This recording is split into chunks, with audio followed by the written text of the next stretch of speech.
Afternoon, good evening to some of you, good morning to others. Thank you very much for joining us today. We are glad to have all of you together with us here and to have you joining us today in this great session that will discuss the future of disabled football. Also here a special thank you to our speakers. So to Donal, to David, to Stuart, and to Terri. We are very happy to having you here today with us also.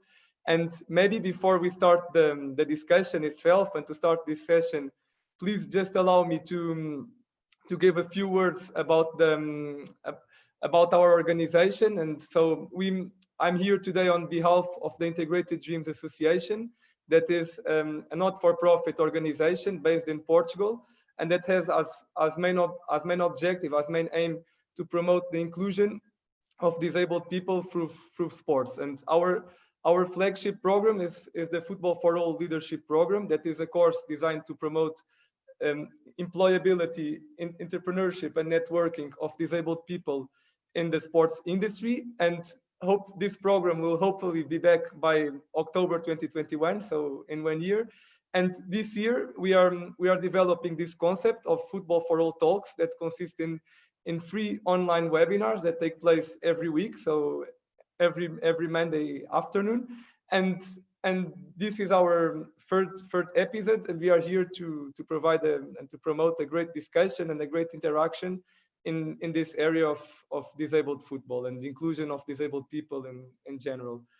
And also happy to have you here. Also, just before passing the word to our speakers, just to say you that this session has a poll. So it's a poll that is just open from now, and we highly suggest you and recommend you to participate on it. That it's a very simple question, but I think a very important one. And basically our question consists in knowing if at your local region, your local city, country, village, town, if you have any organization that is providing disabled football sessions. And this poll will be open until the end of this session, and then we'll share the results so that we can all also see like what was the feedback from our audience and our speakers in general. So as now starting already with the discussion and with what takes us here today, so that is to discuss the future of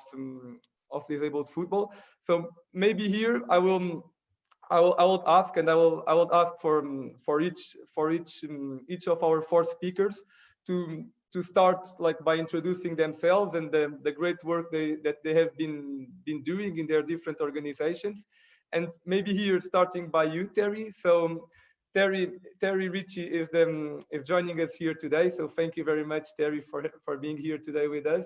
And Terri is the inclusion manager for the Liverpool FC Foundation, and it's a foundation, an organization, a foundation that is linked to one of the biggest mainstream football clubs worldwide. I think we all heard about Liverpool FC. And maybe here, like as a kickoff, as a starting point, Terri, like I would like to ask you, like which is the approach of the Liverpool FC Foundation towards disability, and how you are working to include your local disabled community, and also which is the role of disability inside the strategy of your organization. José. Hi everyone. Like José said, my name's Terri Ritchie. I'm the inclusion manager. My role covers anything that kind of involves equality, inclusion and diversity across the whole of the foundation. So obviously we are linked to Liverpool Football Club as their official charity. We kind of support them or whatever we can support them and work together kind of collaboratively, a bit like probably any other foundation across the UK with their football club. As a whole, sort of disability is integral in terms of what the foundation believe in, and that is because we can all believe that everyone's capable of working for the foundation, and therefore we have a specific disability program which enables kind of people to empower them to take part in a sport that they love, which usually is football, especially in the city of Liverpool, whether you're a red or whether you're a blue. It doesn't really matter, but essentially we just offer inclusive kind of an accessible sessions that anyone can kind of participate in, and that's from Powerchair football up to kind of VI, kind of deaf or hard of hearing, autism. We have a lot of autistic players who play across all of our sessions, but our kind of aim is that people start off at our sessions and can then feel comfortable, confident enough to then become a volunteer, to then a coach, and essentially start working for the charity itself. So we've seen loads of positive case studies of people starting off as a player and are now using their lived experience to then pass on to some of our players themselves, showing them that essentially you can, if you believe it, you can actually do it themselves. And I think it's important to have those disabled coaches in place to then inspire the next generation, essentially. So disability as a whole is obviously a massive part of the foundation. We've recently just released our inclusion strategy, which kind of covers all of kind of the 9 protected characteristics, with obviously a focus as well on disability, which uses kind of our disability program to then kind of inspire other programs. So we're obviously aware of all of our programs that we've got. We've got around 25 different programs that are welcome to anyone and everyone, whether they are disabled or not. So I think that's the culture that we're trying to create or have created at the foundation. And essentially are always learning every day as well. So I'm on this call today to kind of share some learning, but also take something back as well. I think that's important. No, thank you. It was a great introduction, Terri, and you already could see how well the Liverpool Foundation is working, and it's great to see that, like, one of the biggest mainstream football clubs in the world, and its foundation in particular, like, has a space for disability and for include their local disability community. And now here, maybe passing here the word to Stuart. So Stuart, you are the technical and grassroots director at the US Soccer, that is the national governing body for soccer football in the US. And here, like, my question for you, like, as 12.6%, and correct me if I'm wrong, but 12.6% of the US population are disabled people. Like, how is the US Soccer, as the main governing body for the sport in the whole country, and it's quite a big country, how are you promoting the inclusion of your disabled people, like American disabled people, and also which is the strategy of US Soccer towards disabled football towards? Yeah, thanks for inviting me on, and great question. Great question. So just for a little bit of background as well, if you're picking up the accent, it's not an American accent. I've been involved in disability soccer or disability football for about 15 years, and before coming to the States, I worked with the Scottish FA for 8 years full time in the area. So I was able to look at the growth of the sport there before doing some sport development stuff to now working with the US Soccer as their extended national team's technical director. Our approach, and I love your statistics there. Statistics are great. I was looking at something the other day. We have 61 million adults in the US with a disability, and 17 million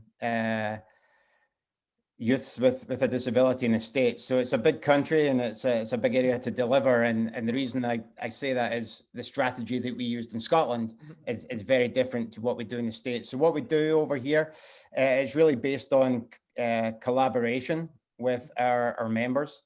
And we have eight members within US Soccer that work within the realms of disability football or disability soccer. I might interchange these, apologies if I do so. And to give you an idea, those members, they also have a different approach to how they deliver disability soccer. So some of our members are mainstream, like US Youth Soccer, and they have an approach, either an inclusion approach, where they take individuals with disabilities, either adjust rules and age groups, allow someone to play 2 age groups younger, and that allows them to play in the mainstream realm. Or they have bespoke practices such as Top Soccer here, which is a separate activity for individuals with disabilities. So they play within a separate activity that everyone plays, and they're all a similar ability. So we have that within our members. We also have specific and impairment members. An example of that would be one of our fantastic groups over here called CP Soccer US, and they're very focused on developing one in the pathways for one impairment group. So that would be cerebral palsy, stroke, and acquired brain injury, and they form the grassroots and club structure that we have over there. So our job at the federation level is to help the collaboration between all of these 8 members, and also provide an outlet at the elite level with national teams. We currently have 2 disability-specific national teams in our department. I'm sure that will grow.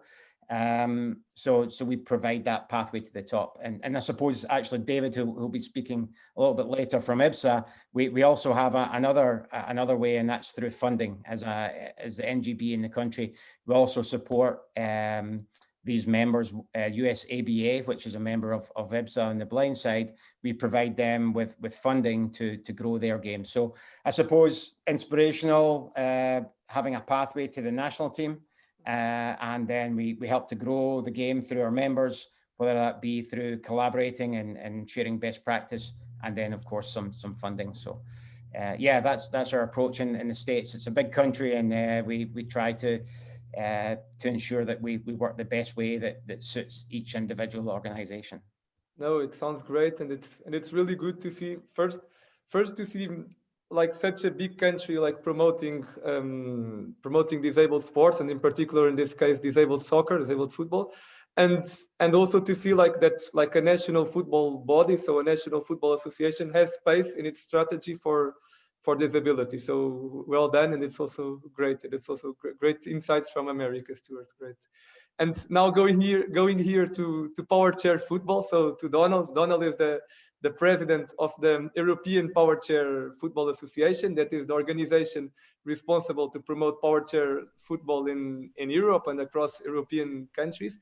So Donal, what can we expect from Powerchair football, and also which is the role of EPFA in promoting the game across Europe? Also, I know that then you have a video that you would like to share, but maybe we could hear a little bit from you, and then I'll pass a brief video that you have here about Powerchair.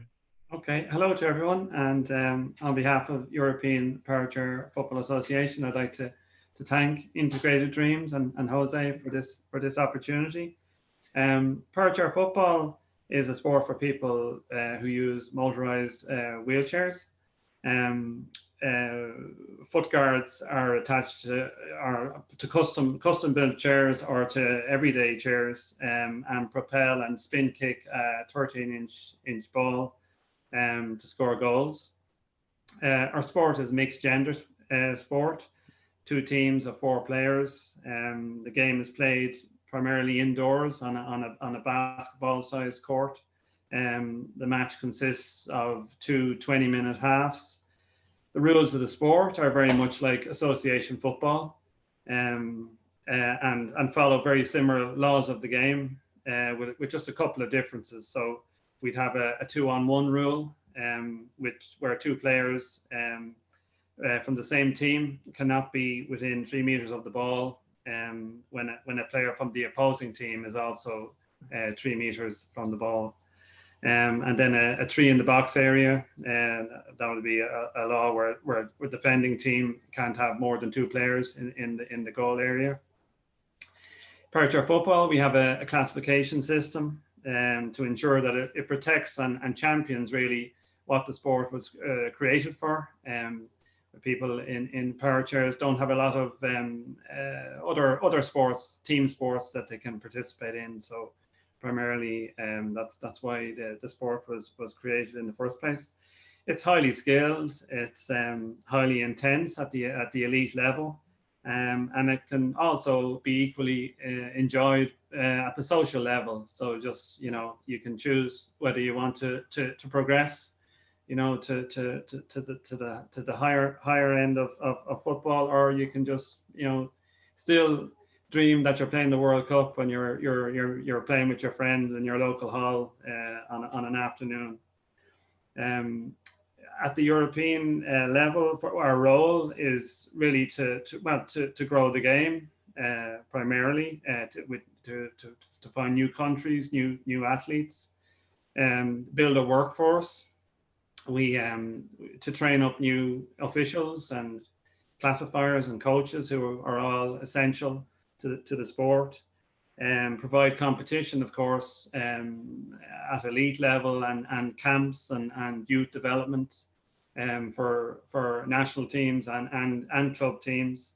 And then just help new associations, help them to grow, how to create their associations and build them up, and administer the game and promote the sport. We currently have 12 members in EPFA, and we're working with 3 more new members now who we hope will come along quite soon. And in terms of how we promote the sport, just more opportunities, more competitions, our flagship events that we can promote a lot around them, social media, and probably our biggest promoters are the athletes themselves, because they're on court, off court, they're the ambassadors of the sport. So, of course, no, and you really do a great work promoting Powerchair football across Europe. And because I think that also people should, we believe that also people should see a little bit of action and a little bit of the game. And it's a very, very fast and thrilling game. I will share here a video that Donal shared. So here, 1 second here, I'll share just here a video with the whole audience so that everyone can see a little bit of Powerchair football.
thank you, José. Thank you, Donal. Thank you. And I think everyone could see, where everyone was able to see a little bit and to feel a little bit of the action of Powerchair football. And I think that if anyone, I think that this was just the first time that people will see it, because when you see it one time, you always like to see it more. And I think that also here from Donal, from the EPFA, European Powerchair Football Association, will be more than welcome to welcome new people and new organizations that are aiming to join or to start with Powerchair football clubs and competitions. And going from Powerchair football to blind football, so we have here David Stirton, who is the blind football coordinator for IPSA. IPSA is the International Blind Sports Association, and it's the worldwide governing body of blind football. And I can say you here, from before even passing the word to David, that I don't know if everyone following us today had ever the opportunity of watching live to a blind football match, but it's definitely a must. I truly recommend it. And I had the opportunity of following a few matches live in the last World Cup in Madrid, 2018. And I can just say that I ended up those days where I was in the World Cup, like astonished with the level of skill of some of the blind football players who provided incredible matches. And going into blind football, so David, could you share a little bit with us, like the the role of IBSA across blind football in different continents, and also what is IBSA doing to promote and to develop the game worldwide? Yeah, sure. Thank you very much, José. Thank you. I'd like to thank the Leadership for All program and Integrated Dreams for giving us this opportunity. And you will see some action, because I would like to show a video at the end of my presentation with some of the best, the highlights from our World Championships in Madrid, which you mentioned, José. So that you have that to look forward to after my presentation. So if you'll allow me, I think you can now see my presentation on the screen. Just a brief history of IBSA blind football. IBSA, the International Blind Sports Federation, is actually a multi-sport federation. So in addition to football, IBSA is also the governing body at international level for many other sports, including 2 other Paralympic sports, judo and goalball. Blind football is for players who are totally blind. We are focusing here on our B1 category for totally blind athletes, and it is currently the only type of football on the Paralympic Games program. Unfortunately, because CP football for people with cerebral palsy, is now no longer on the program. Powerchair football isn't on the program, but we're hoping that other types of football will join us on the Paralympic Games program in the coming editions of the Games. So, blind football became an IBSA sport in 1995. Some people from different countries came together, from Spain, Argentina, Brazil, England, France, and agreed on an international rule book because each country was playing under its own rules, with different rules. So obviously to have an international code was very important. And the first official IBSA tournaments took place in 1997, European Championships in Barcelona and American Championships. IBSA has a football committee, which is chaired by Mr. Ulrich Pfister from Germany. And it's a global committee because we have 11 members from 4 continents on that committee. Major championships. IBSA organizes regional championships in blind football, world championships in games where blind football is also on the program. And IBSA is also, although IPC is responsible, is also the IF, the International Federation, for the football 5-a-side competition on the Paralympic Games. Football 5-a-side is what we have been calling blind football on the Paralympic program until now, but that will change for Paris 2024. It will become blind football. So the committee has helped to arrange and organize these championships throughout history. So our World Championships, we have had 7 to date. Brazil and Argentina are the top teams in our World Championships. Brazil are currently the World champions. And in fact, at our championships in Madrid, in Spain in 2018, for the first time, we moved up to 16 teams at the championships. Why did we do this? Because at a European level, we now estimate that there is blind football in approximately between 35 and 40 countries. And worldwide, we have perhaps around 80 countries doing some kind of blind football, with some kind of blind football program. Now that could be at the top elite international level, you know, Spain, Argentina, Brazil, England, Japan, China, the top teams, all the way down to, as Donal mentioned, grassroots programs as well, which we are very keen to develop. And Terri also mentioned grassroots, people who just want to have a kickabout, do some training with their friends, and that's also something that we try to cater for if possible. So 7 World Championships to date, World Championships in games I mentioned, Paralympic Games. Blind football made its debut at the Paralympic Games in Athens 2004. And we have been on the program all the way through now until Tokyo 2021, which we should have already had, but they were postponed for a year. So we'll be in Tokyo next year. And we are also confirmed on the program for Paris 2024.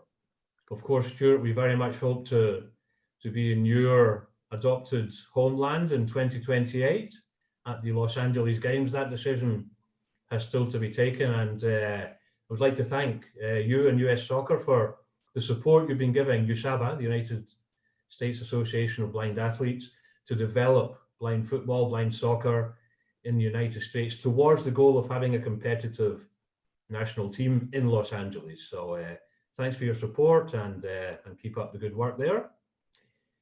We've had many regional championships. So we've had 4 Africans, 13 American championships, 8 in Asia, 2 in Central America, which is a sub-region for us, 12 in Europe.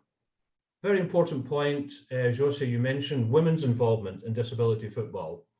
We had actually arranged this year to have the very first Women's World Championships in blind football.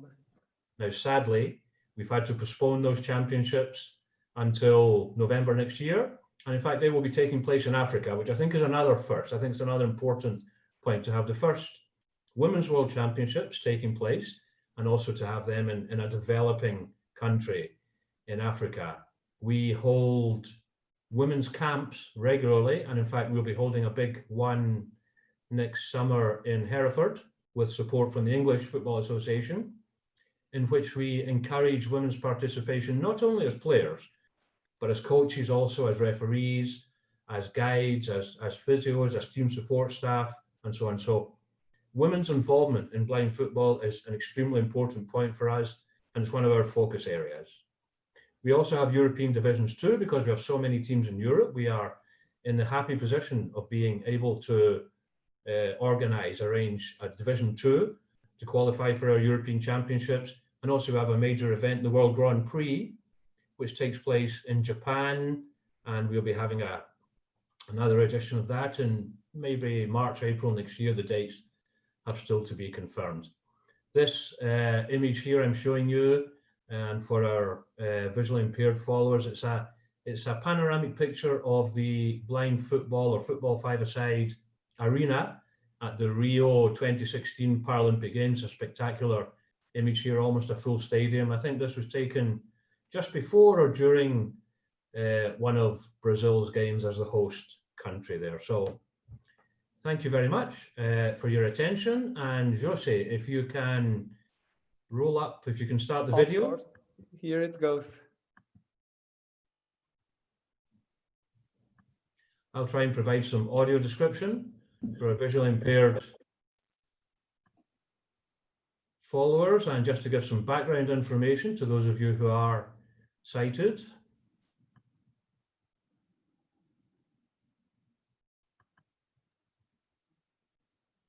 So what we're going to see is a highlights video, just a short 1-minute video from the Madrid 2018 IPSA World Championships. The best goals.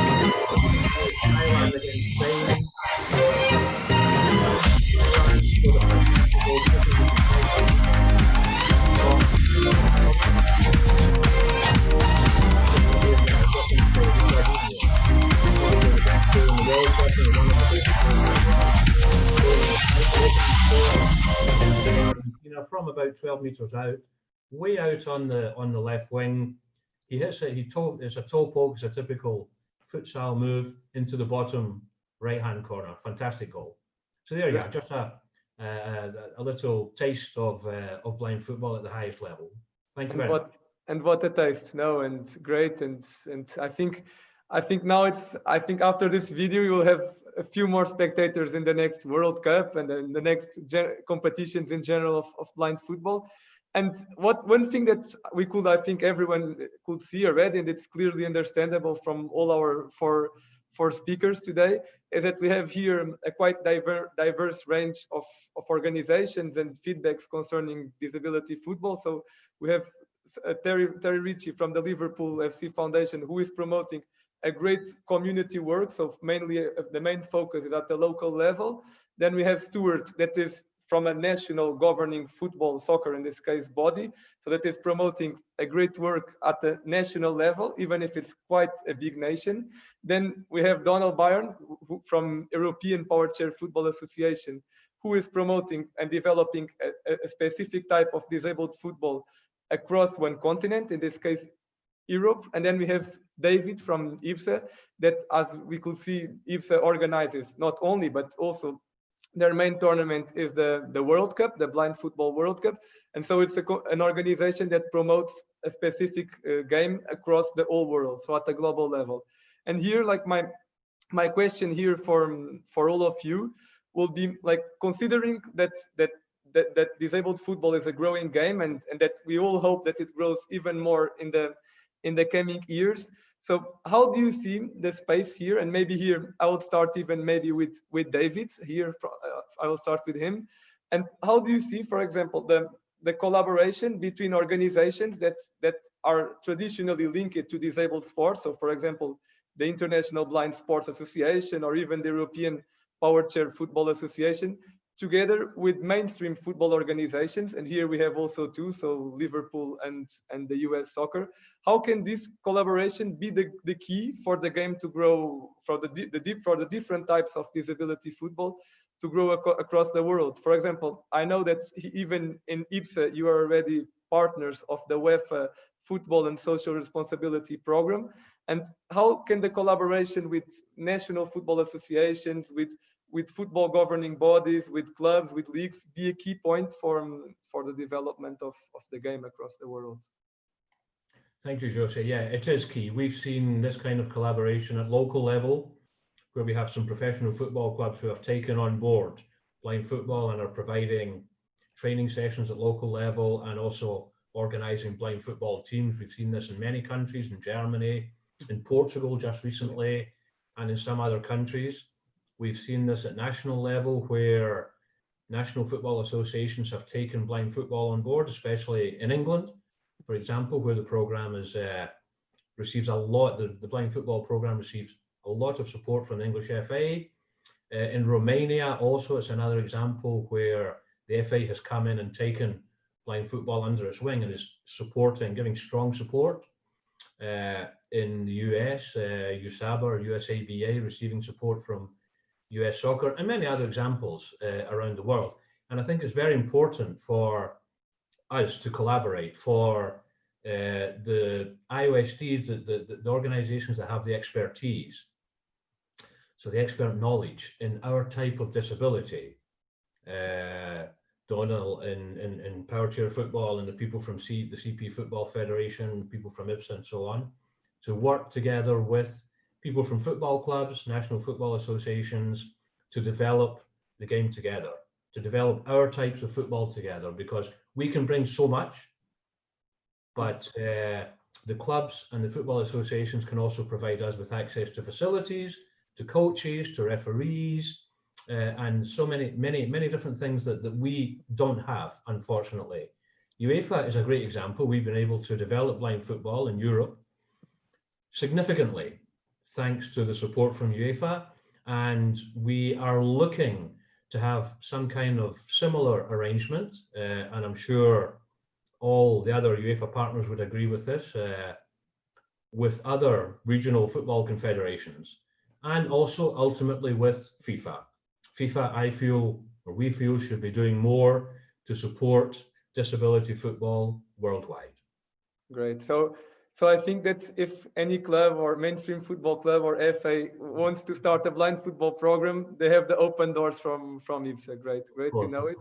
And now going a little bit to someone who is a little bit on another side, so who is promoting disabled football in a mainstream football organization. So Stuart, in your case, like I think the US Soccer is a really good example of a national football body who already includes disability, who has a space for disability football, in this case soccer, in their strategy.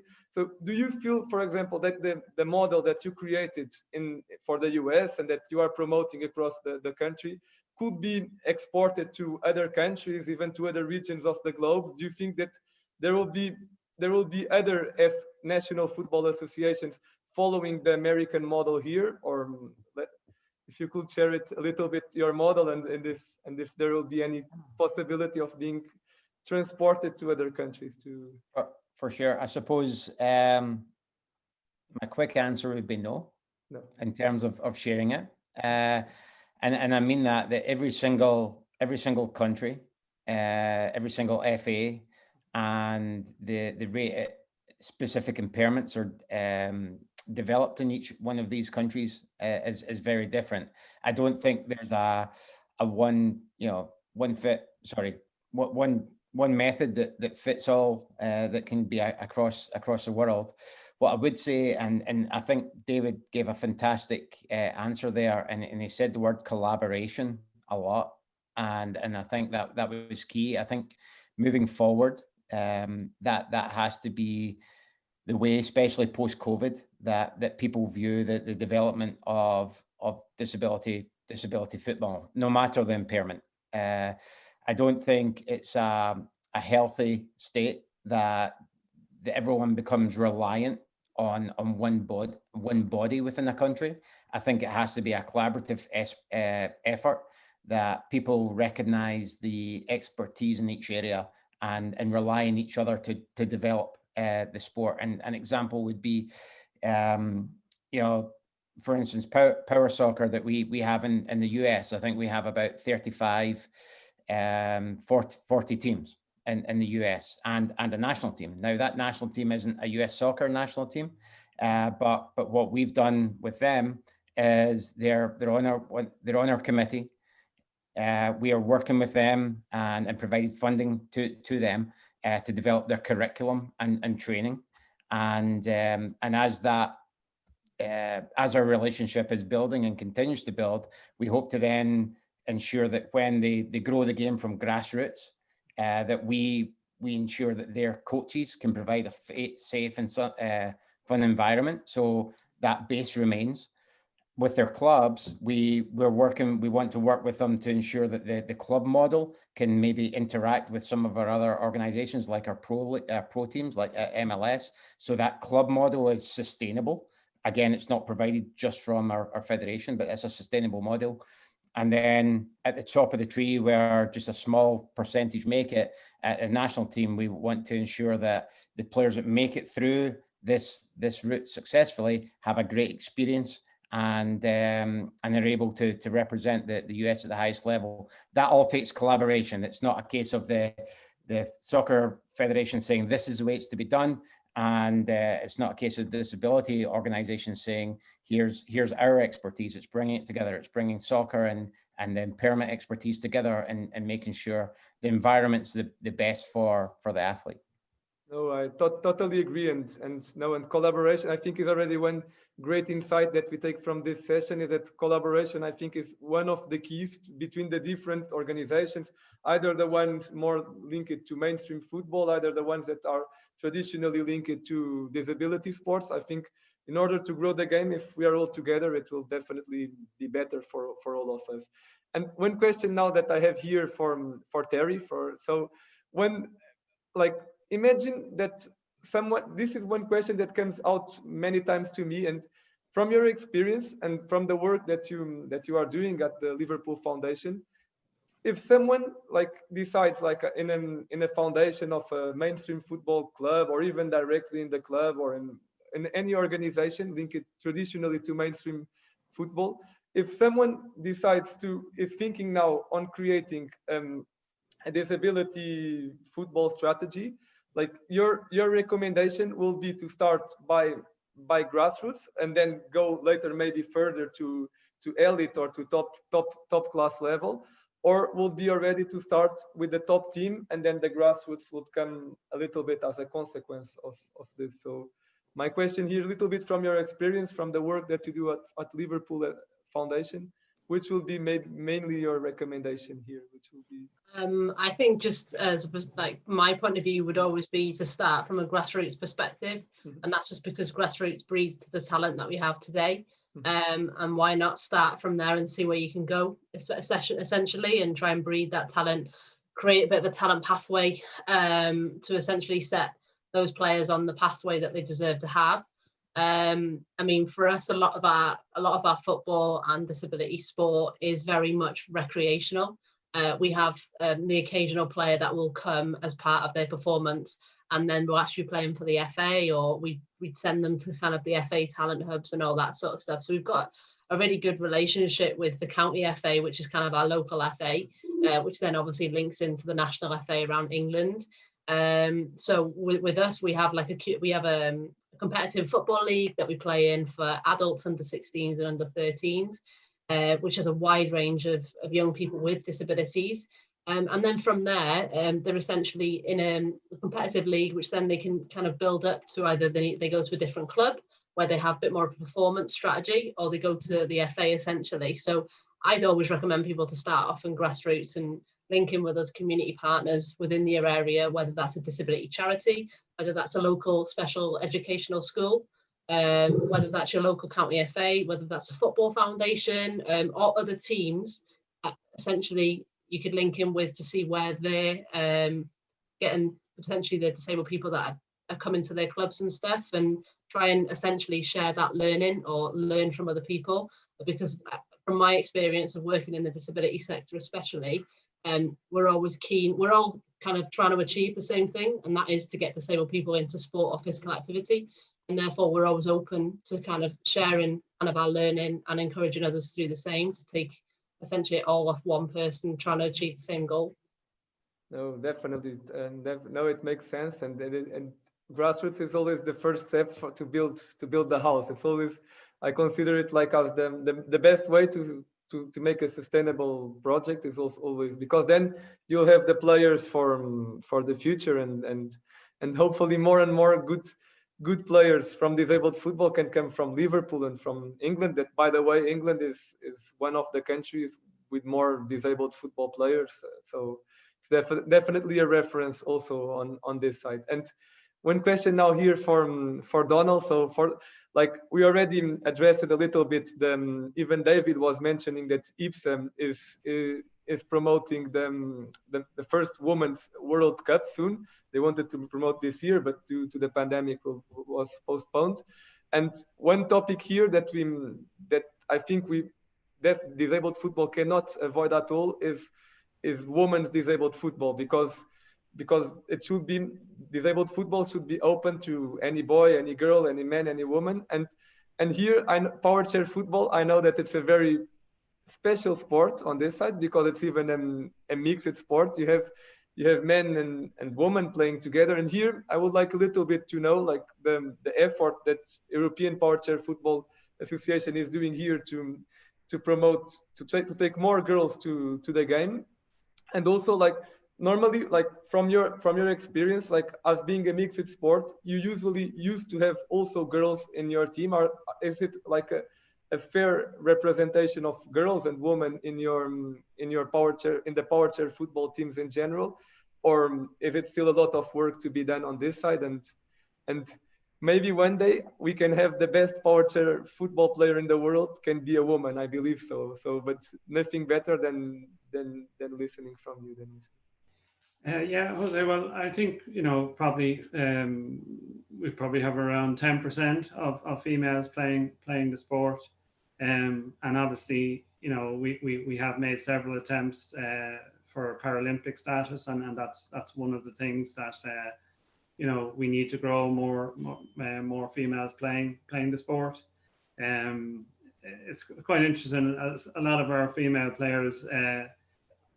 They say they don't actually like football, and they end up playing Powerchair football just because there isn't that kind of you can be small and slight and just be really skillful, like, so there isn't that kind of strength thing against playing against males, like, so being a mixed gender sport, it's just really good that female athletes can just take part and rise to the highest levels. And I think the females that we do have in our sport inspire others to get involved. But yeah, I mean, as you say, it is a constant it's a constant thing to just try and get more involved. But I think the role models that we have, you know, I think, you know, given time, we will have a lot more involved. No, definitely, it's a step-by-step process, and hopefully one day the best Powerchair football player in the world will be a woman, and she will be definitely. It will be great for the sport in general, and it will be a really good role model. So now, my last question here for all of you, and this will be a general question, and I will kindly ask if each of you, maybe here we could start with Stuart, and then with David, and then Donal, and then Terri.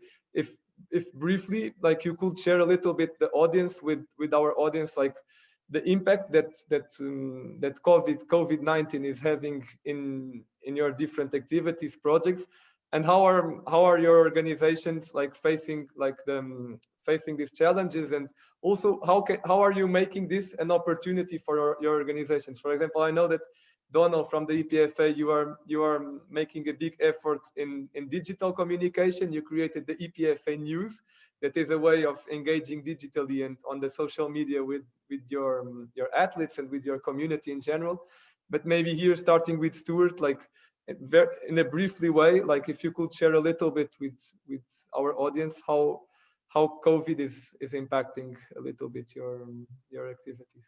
Yeah, I suppose very quickly on the field, everything has stopped, and it's challenging to know when the events dates keep changing. Of course, we heard there that the Paralympic Games were moved a year. This is happening in many of the disciplines. They've all moved a year, and we've all got our fingers crossed that the international events go ahead. So that's been challenging to keep the players motivated at the elite level. And one of the things we do with that, and it doesn't surprise anyone on the call, and I'm sure the panelists, it won't surprise them, that we try to organize regular Zoom calls, and we do Zoom training, you know. So that's at the elite level, and that engagement we're continuing to push. At a grassroots level, some of our members are doing some great things, and again, it's digital based, but CP Soccer US, which is one of our members, have been 5 days a week for the last three months doing online grassroots training for an hour, that kids from across the nation can gather together and, you know, go through a practice, and then at the end the coach goes off and they can have some conversation and some sort of normality and interaction with their peers. So yeah, not surprisingly challenging that we're not on the field, followed by the unknown of when the end date will be in terms of competition.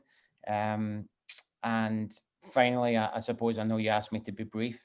No. We've used this pause to really try to look at how we can come out of this stronger, not only at a national team level with stronger players and more organized teams, but also how we can promote the game. And we're looking at some campaigns and some strategies that we will implement in the coming months, that we'll see not only pushing the elite level of the game in the US and from a disabilities perspective, but also how we can celebrate the players at a grassroots level and create more visibility for all the great work that's taking place across the nation. So so we're trying to come out of this stronger, and despite the pause and the setbacks that are upon us at the moment.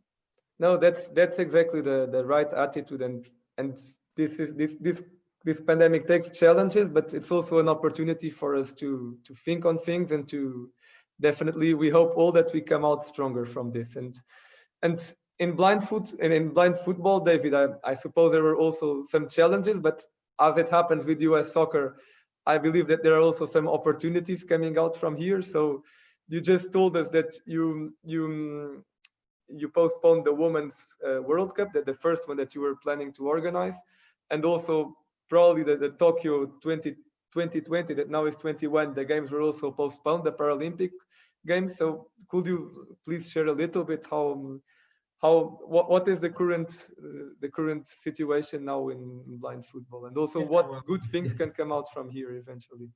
Unfortunately, the pandemic has put a major spanner in our works, as we say in English. You know, it's a huge problem that's curtailed or it's had a major impact on our activities and our program, which we had already planned for these years. So the Paralympic Games now taking place next year, our Women's World Championships now taking place next year.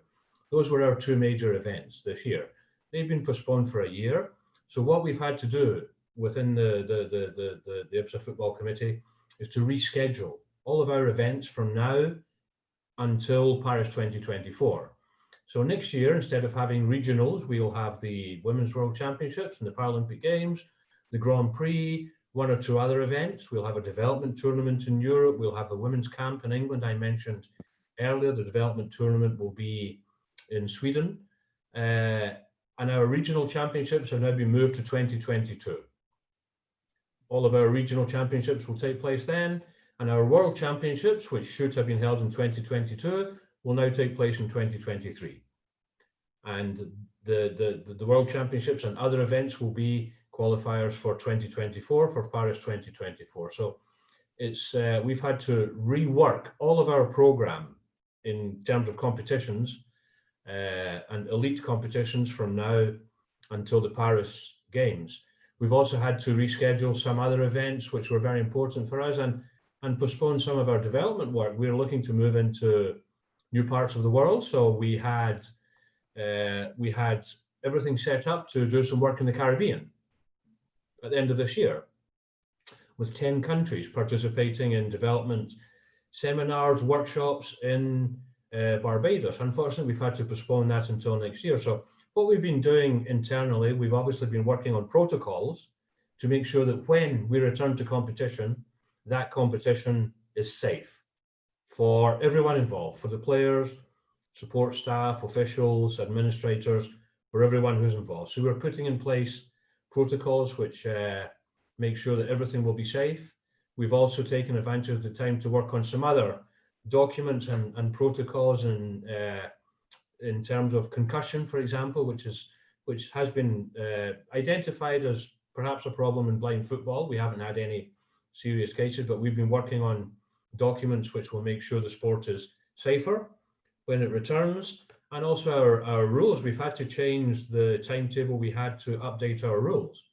So we now have an open consultation going on, and anyone who's involved in blind football in any way is welcome to contact the committee with their suggestions for the new rules, which will come into place now on the 1st of January 2022. So in short, it's had a major impact on our activities, on our programming from now until Paris 2024, but we've taken advantage of the time to do a lot of work on other things and to promote the activities which are being carried out in different parts of the world by our national programs. So we've been especially doing that on social media. And that's basically what we have been up to involved in and focusing on over the past few months.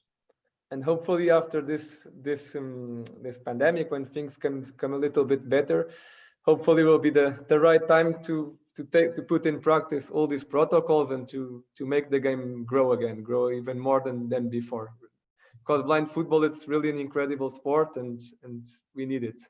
And what about Powerchair football, Donal? I know you have been making, the EPFA has been doing a really good effort mainly on digital communication, and you created the EPFA News. That is quite a nice way of engaging your community. And also, like, the main question that I made to David and to Stuart, like, how did the coronavirus, this pandemic, impacted your activity, and also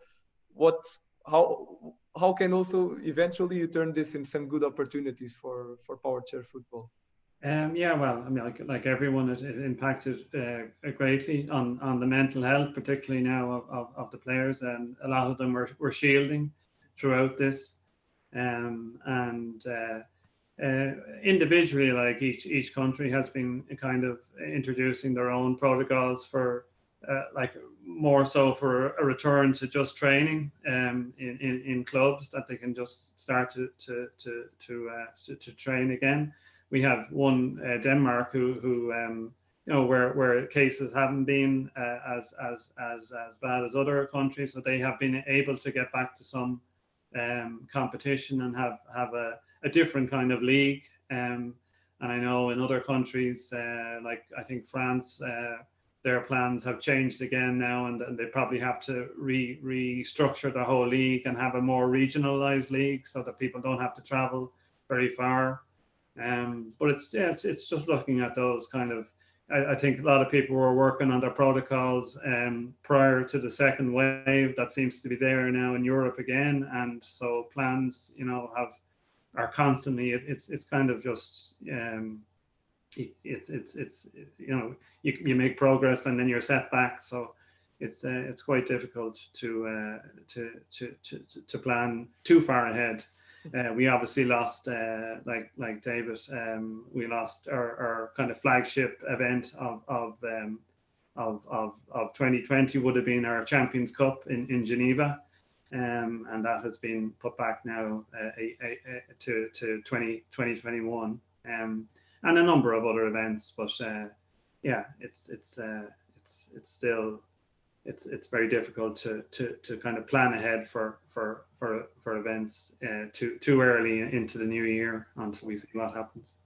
No, totally understand your challenges, and here the good thing is that also you used these challenges to make an opportunity, and the way through which you engage it digitally with the EPFA news, also producing some content that you have been doing in social media, like it's being really interesting, and it's even a very positive way of engaging your athletes, their families, and everyone who is more or less linked with Powerchair football. And I'm still after Jurgen Klopp to throw an extra news. So, Terri, if you have any connections. The right person here to answer is Terri to that question. But going to Terri, so I'm, even despite the fact that Liverpool won the Premier League again during the pandemic, so not everything was bad. But despite this fact of the winning the Premier League, like, I suppose also this COVID has impacted a little bit your sessions. I don't know if you already came back already with the sessions, and tell us a little bit like how things are going, like in the Liverpool Foundation, and also if there was any way through which you could also make this an opportunity. Yeah, so a bit like what everyone else has said, I won't repeat it, but virtual sessions was a big deal for us, especially with some of those most socially isolated young people and older people as well. Essentially, our football sometimes is a lifeline. It's the only exercise they get in a week. It's sometimes the only social contact they get in a week. And I think we need to not underestimate the impact that football can have on especially some of these most vulnerable people. So we linked in with obviously virtual sessions through Zoom, a bit like everyone else. We used the opportunity to upskill and train our staff. So making sure that there was some things around, I don't know, autism awareness training, BSL, Macathon. We did loads and loads of training. So therefore that when we come back, it gives our staff the opportunity to then use that training. I suppose limitations has been numbers. So some of our sessions, our most highly attended sessions, we can have 40 to 50 people at one session. It's obviously not allowed anymore. So having to limit how many people you have at that session then cuts off an opportunity for that person then to come to the session. And it's kind of like not justifying it, but essentially we've just got to just control the numbers to essentially protect ourselves and protect the people as well. So there's been a limit on numbers. A lot of our sessions are indoors to protect disabled young people. So we've had to limit the amount of stuff we do with that. But essentially it's been great kind of having them back. We've been running sessions probably since September as normal, but obviously very high health and safety orientated, protecting everyone with masks and all that sort of stuff. So the feeling is still there in terms of the heart of the session and creating that family. But like you said, obviously Liverpool won the league, and some of these guys who've been coming to the sessions have been attending for 11, 12 years.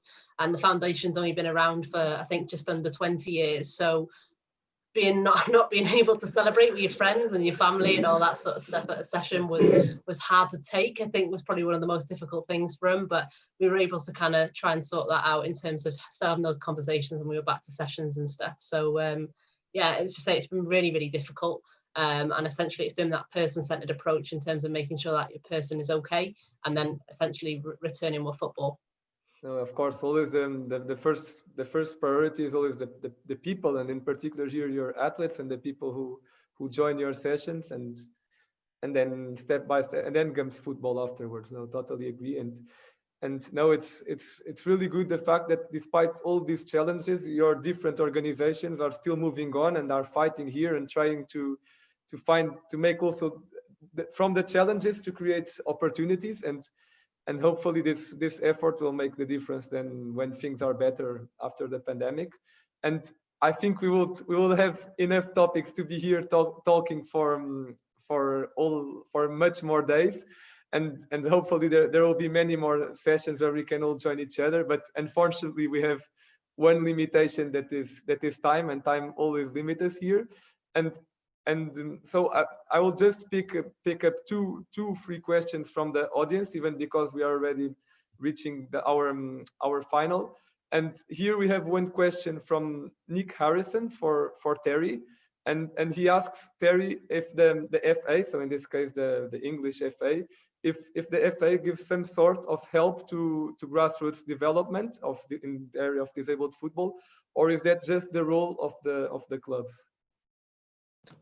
So the county FA essentially is the local operational kind of FA in the areas and stuff have they now have diversity and inclusion leads, which then essentially is kind of the disability coordinator or go-to at the local county FA. So they support grassroots, but then they also support clubs as well. So we're on a local steering group, which essentially is Liverpool, Everton, and then other grassroots disability teams, where we all work together and create kind of like the league for the season, and then also just talk about what the FA want us to do in terms of as a high level thing, and then also share opportunities, share learning, and then just kind of share anything that might be going on in the area or inviting each other to events. So yes, the county FA do link in with grassroots teams as well as the clubs, which is a great thing to do, really. Great. It's great that you have that support. And now one question here for Donal, a question that comes from Tanzania, so from Africa. And the question is that Powerchair football is still a quite new game in Africa, and even if you are an European body, but the question is if there is any strategy for Powerchair football in future to develop more in the African continent. Well, as part of being president of the zone, I'm also part of FIPFA, the exec. So, I mean, like David mentioned there, the number of countries that are playing blind sports, like we need, again, with Paralympics in mind, we need more countries from more continents. So, you know, if you know, I wasn't aware that there was Powerchair football happening in Tanzania at the moment. So if that person would like to get in contact, but, you know, yeah, we want to develop Powerchair football everywhere. And, you know, that's the way it happens. That initial contact can lead to the supports that it needs to develop. And we're really welcome and delighted to hear of new activity. Great. Now, and it's hopefully Powerchair football can reach more and more countries. And we still have here one last question and this question is mainly for Donal also again, and for David. And the question is from Eric Mazereka. And the question is, I wish to find out on requirements of starting Powerchair or blind football in my country. I don't know exactly the country from where this question comes from, but maybe you could, in a very general way, explain like a little bit how someone can start with or Powerchair football or blind football in their local countries, region. Yeah, again, you know, I mentioned 3 countries that we are currently developing with: Turkey, Croatia, and Norway. And you know, they have. Sorry to interrupt you. By the way, the question comes from Uganda in Africa also. Okay. And again, you know, that kind of engagement has just come from an inquiry, from an email. And you know, once we hear that there's interest, you know, well then we can start to work on how we can work to develop Powerchair in these countries. So again, it's fantastic to hear that there is more activity out there, or more interest in activity, and you know, we just want to hear it and direct contact if that person can contact myself. I certainly pass it on to FIPFA, and we can definitely start to make Powerchair happen in Uganda. And great. No, it's great that the door is open. And by the way, I just received a similar question, but about India. But I suppose the answer is the same. And I suppose we're aware of India. We know India, great. and I know they have been in contact with FIPFA, so we are. Good. And just, David, I don't know if you have anything to add more, but I suppose that from blind football, the door is also open to. Yes, of course. Thank you, José. I just dropped a note on the chat there with my email address. So if anyone's interested, I think Uganda would be probably a new country for us. India, we do have a strong program, and it's one of our fastest growing developing countries in Asia. And if anyone is interested, would like to drop me an email, then we can provide some equipment, so we can send our special balls to countries to kick off their national or local programs. We can also provide some of the eye shades which the players use when they're taking part in official competition. So we can send them a starter kit for them to get going. Also, there are many resources on internet, videos on YouTube. We have a coaching manual on our website for countries to get started, and our specialists, our coaches and our refereeing specialists are always on hand to help anyone in any country. Great. So it's good that the door is open, and as all, I think our audience leaves this session with the clear idea that they will not have any lack of support from either from Powerchair, either from blind football. And I have no doubt that also the US Soccer and the Liverpool Foundation are also open to new initiatives and to new people, and always to support. And as I mentioned a few minutes ago, like, our session is coming to an end, and we would love to be here answering to more questions and to talking more about something that unites all of us, that is this passion for disabled football. But unfortunately, we are limited by time, but hopefully there will be other opportunities to join. So just before we leave this session, I will just like to share the results of our poll, and they are quite positive. They are quite positive results, as you can see. Like 74% of the people following this session said that in their local region there is a kind of an organization providing disabled football sessions, and only 26% said that there will not be any support, any organization promoting disabled football at their local region. So it's very positive signs, and hopefully in future will be not 74%, but will be even a higher percentage, or 90 or 100%.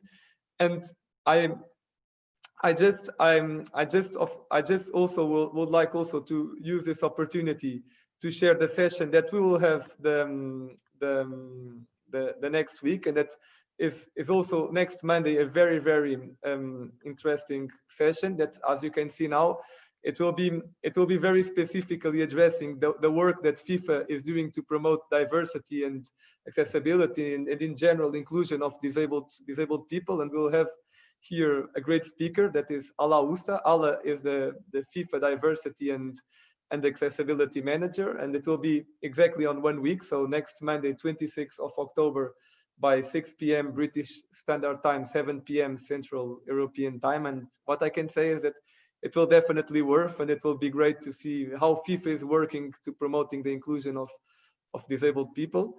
And I couldn't, of course, I couldn't end this session without giving a huge thank you to all the people who follow it from all around the world, and very in special to all our 4 speakers who gave here their time to share also their experience and their work in inclusion and in promoting disabled football in their specific countries and organizations.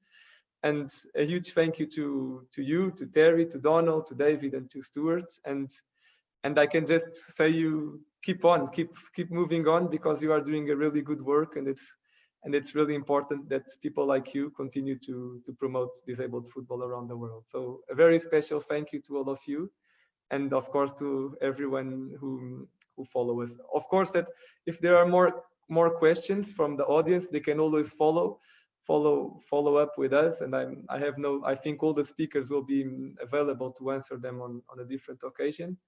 And thank you very much to all of you, and looking forward to seeing you soon again. Thank you. Thank you. Pleasure. Thank you. Bye bye.